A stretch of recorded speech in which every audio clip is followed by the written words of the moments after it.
하나님의 백성만이 누리는 자유. 레위기 25장 1절에서 22절 말씀. 여호와께서 시내산에서 모세에게 말씀하여 이르시되 이스라엘 자손에게 말하여 이르라. 너희는 내가 너희에게 주는 땅에 들어간 후에 그 땅으로 여호와 앞에 안식하게 하라. 너는 6년 동안 그 밭에 파종하며 6년 동안 그 포도원을 가꾸어 그 소출을 거둘 것이나 7째 해에는 그 땅이 쉬어 안식하게 할지니 여호와께 대한 안식이라. 너는 그 밭에 파종하거나 포도원을 가꾸지 말며 내가 거둔 후에 자라난 것을 거두지 말고 가꾸지 아니한 포도나무가 맺은 열매를 거두지 말라. 이는 땅의 안식년임이니라. 안식년의 소출은 너희가 먹을 것이니 너와 내 남종과 내 여종과 내 품꾼과 너와 함께 거류하는 자들과 내 가축과 내 땅에 있는 들짐승들이 다 그 소출로 먹을 것을 삼을지니라. 너는 7 안식년을 계수할지니 이는 7년이 7번인즉 안식년 7번 동안 곧 49년이라.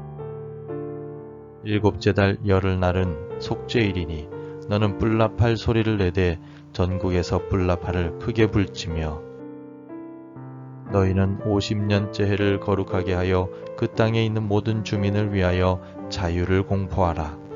이 해는 너희에게 희년이니 너희는 각각 자기의 소유지로 돌아가며 각각 자기의 가족에게로 돌아갈지며 그 50년째 해는 너희의 희년이니 너희는 파종하지 말며 스스로 난 것을 거두지 말며 가꾸지 아니한 포도를 거두지 말라.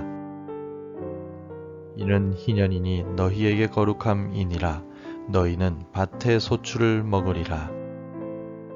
이 희년에는 너희가 각기 자기의 소유지로 돌아갈지라. 내 이웃에게 팔든지 내 이웃의 손에서 사거든 너희 각 사람은 그의 형제를 속이지 말라. 그 희년 후의 연수를 따라서 너는 이웃에게서 살 것이요 그도 소출을 얻을 연수를 따라서 내게 팔 것인즉 연수가 많으면 너는 그것의 값을 많이 매기고 연수가 적으면 너는 그것의 값을 적게 매길지니 곧 그가 소출의 다소를 따라서 내게 팔 것이라. 너희 각 사람은 자기 이웃을 속이지 말고 내 하나님을 경외하라. 나는 너희의 하나님 여호와이니라. 너희는 내 규례를 행하며 내 법도를 지켜 행하라. 그리하면 너희가 그 땅에 안전하게 거주할 것이라. 땅은 그것의 열매를 내리니 너희가 배불리 먹고 거기 안전하게 거주하리라. 만일 너희가 말하기를 우리가 만일 7째 해에 심지도 못하고 소출을 거두지도 못하면 우리가 무엇을 먹으리요 하겠으나 내가 명령하여 6째 해에 내 복을 너희에게 주어 그 소출이 3년 동안 쓰기에 족하게 하리라. 너희가 8째 해에는 파종하려니와 묵은 소출을 먹을 것이며 9째 해에 그 땅에 소출이 돌아오기까지 너희는 묵은 것을 먹으리라.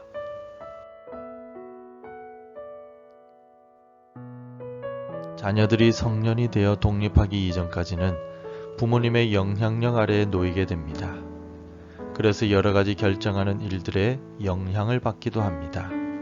하지만 부모님의 영향력 아래에 있다는 것은 다른 한편으로는 부모님의 보호 아래에 있다는 뜻이기도 합니다. 그래서 자녀는 부모에게 매여 있는 것 같지만 자녀로서의 진정한 권리와 자유를 누립니다. 성도들도 하나님의 말씀에 매여 있을 때 성도로서의 진정한 권리를 누리고 자유를 누릴 수 있습니다. 하나님께서는 오늘 본문을 통하여 7년마다 안식년을 지키고 50년마다 희년을 지키라고 명령하셨습니다. 7년마다 돌아오는 안식년에는 농사를 짓지 말고 1년 동안 땅을 묵혀두라고 말씀하십니다. 또 사람이나 집안의 가축도 일하지 말고 쉴 것을 말씀하셨습니다. 50년마다 돌아오는 희년에는 모든 얽매이고 묶였던 것들을 해방시키며 원래의 자리로 돌려보내라고 명령하셨습니다. 안식년과 희년을 통하여 하나님께서 우리에게 주시는 말씀의 의미가 무엇일까요? 안식년과 희년의 가장 큰 특징은 아무것도 하지 않고 휴식한다는 점입니다. 그래서 안식년과 희년은 휴식의 해입니다. 4절을 함께 읽겠습니다. 일곱째 해에는 그 땅이 쉬어 안식하게 할지니 여호와께 대한 안식이라. 너는 그 밭에 파종하거나 포도원을 가꾸지 말며. 아멘. 안식년이 되면 파종도 하지 않고 추수도 하지 않습니다. 종들이나 가축들도 휴식을 하는 해입니다. 희년 역시 11절에서 말씀하시는 대로 휴식하는 해입니다. 이 같은 휴식을 통하여 사람과 가축이 쉴 뿐 아니라 땅도 휴식을 취하고 회복됩니다. 특히 희년은 49년째 되는 안식년과 50년째 되는 희년이 이어지면서 2년이나 쉬게 됩니다. 하지만 18절과 19절에 나타난 하나님의 약속과 같이 하나님의 말씀에 순종하며 농사를 짓지 않아도 배불리 먹고 안전하게 거주할 수 있게 됩니다. 21절의 말씀과도 같이 6년째 거두는 수확으로 3년 동안 쓰고도 남을 것이라고 축복해 주셨습니다. 하나님의 백성들은 하나님의 보호를 받는 권리를 가진 사람들입니다. 그리고 안식년과 희년은 자유의 해입니다. 신명기 15장 1절을 통해 하나님께서는 안식년에 이웃의 빚을 면제해 주라고 명령하셨습니다. 또 오늘 본문을 통하여 희년에는 모든 것을 원래대로 돌려보내라고 말씀하십니다. 13절을 함께 읽겠습니다. 이 희년에는 너희가 각기 자기의 소유지로 돌아갈지라. 아멘. 안식년과 희년은 참 자유가 있는 해입니다. 모든 빚을 면제하고 여러 사정으로 인해 재산이나 자기 자신이 다른 사람의 소유가 된 경우에도 모두 해방되어 자유를 얻게 되었습니다. 빚을 진 사람들에게는 자유의 해이지만 소유한 사람들에게는 손해가 되는 것 같은 해이기도 합니다. 하지만 하나님을 경외하고 말씀에 순종할 때 재물에 얽매인 소유자들도 참된 자유를 얻게 되는 해입니다. 안식년과 희년에는 안식과 자유가 있었습니다. 그리고 예수님 안에는 참 안식과 참 자유가 있습니다. 죄의 문제를 해결해 주신 예수님을 믿고 따르는 성도들은 참 안식과 참 자유를 누리게 됩니다. 사도 바울은 로마서 8장 2절을 통해 이렇게 고백하였습니다. 이는 그리스도 예수 안에 있는 생명의 성령의 법이 죄와 사망의 법에서 너를 해방하였음이라. 아멘.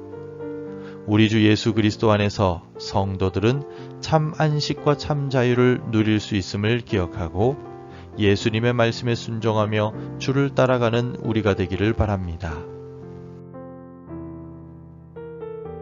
성도 여러분, 안식년과 희년은 하나님의 백성들에게만 주신 하나님의 특별한 명령이었습니다.